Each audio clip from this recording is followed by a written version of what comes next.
प्रिय माता और बहनों नमस्कार। स्वागत है आपका हमारे चैनल भक्ति की बात में। आज हम आपके लिए लेकर आए हैं श्री सत्यनारायण भगवान की कथा यानी अध्याय दूसरा। सूत जी बोले, हे ऋषियों, जिसने पहले समय में इस व्रत को किया है उसका इतिहास कहता हूँ, ध्यान से सुनो। सुंदर काशीपुरी नगरी में एक अत्यंत निर्धन ब्राह्मण रहता था।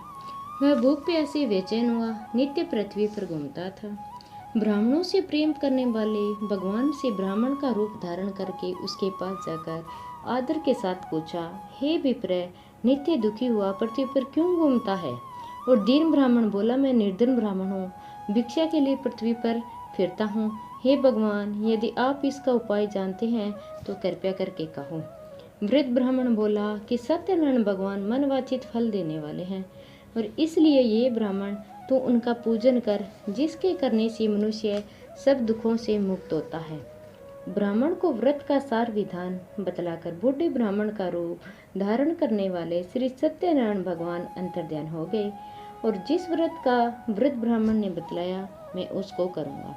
यह निश्चय करके उसने रात में नींद नहीं आई और सवेरे उठकर सत्यनारायण भगवान के व्रत का निश्चय कर लिया। भिक्षा के लिए चला। इस दिन उसको भिक्षा में बहुत धन मिला, जिससे बधू और बंधुओं के साथ उसने श्री सत्यनारायण का व्रत किया और उसके करने से विप्र सब दुखों से छूटकर अनेक प्रकार की संपत्तियों से युक्त हुआ। उस समय से वह विप्र हर मास व्रत करने लगा। इस तरह सत्यनारायण भगवान के व्रत को जो करेगा सब पापों से छूटकर मोक्ष को प्राप्त होगा। आगे जो पृथ्वी पर श्री सत्यनारायण भगवान का व्रत करेगा वह मनुष्य सब दुखों से छूट जाएगा। इस तरह नारद जी से नारायण जी ने कहा हुआ यह व्रत मैंने तुमसे कहा। हे विप्रो, मैं अब और क्या कहूँ?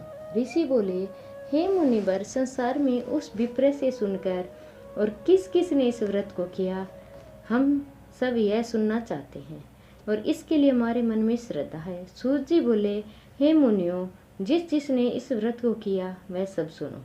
एक समय विप्र धन और ऐश्वर्य के अनुसार बंधुओं के साथ व्रत करने को तैयार हुआ। उसी समय एक लकड़ी बेचने वाला बूढ़ा आदमी आया और बाहर लकड़ियां रखकर विप्र के मकान में गया।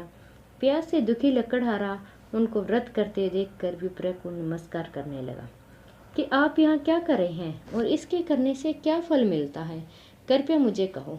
ब्राह्मण ने कहा, सब मनोकामनाओं को पूरा करने वाला यह श्री सत्यनारायण भगवान का व्रत है और इसकी ही कृपया से मेरे यहाँ धन धान्य आदि की वृद्धि हुई है।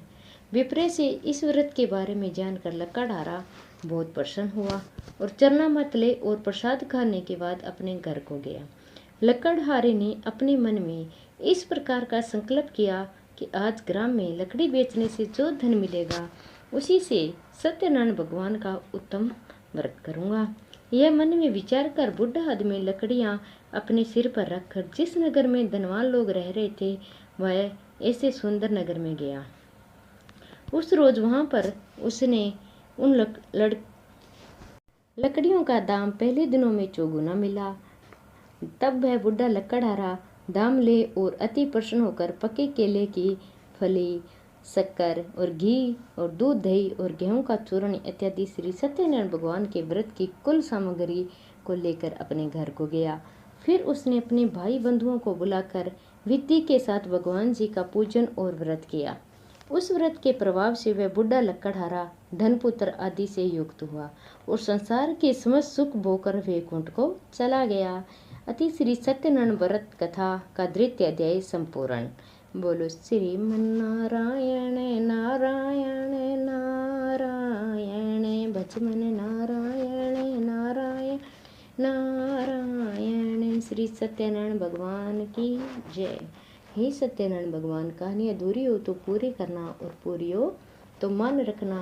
वीडियो को लाइक और शेयर जरूर करना और नए हो तो चैनल को सब्सक्राइब करना और कमेंट बॉक्स में हर हर महादेव लिखना।